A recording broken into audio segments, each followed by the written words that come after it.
Just last month, the government watchdog, the Climate Change Committee, said progress has been worryingly slow.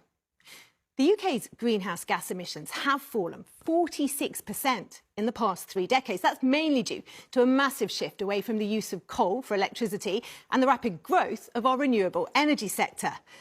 The government's goal is to fully decarbonise our power supplies by 2035. But while it's still approving new oil and gas drilling licences, as we've seen today, Iceland, uniquely amongst developed nations, is already generating almost 100% of its electricity from renewable energy sources.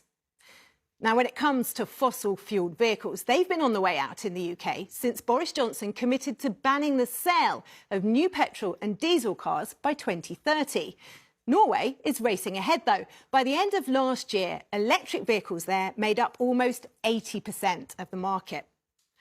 With the leakiest houses in Europe, 17% of the UK's carbon emissions currently come from our homes. The government wants to reduce that by banning gas boilers in new houses from 2025.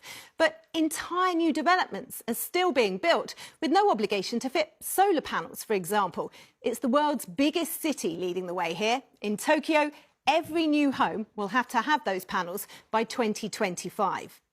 Overall, the UK's policies are rated as almost sufficient by scientists at the Independent Climate Action Tracker Group. But that was before today's decision. Because remember, it was the UK hosting COP26 almost 2 years ago when the firm conclusion was that to keep global warming down to 1.5 degrees, then most coal, gas and oil would have to stay in the ground.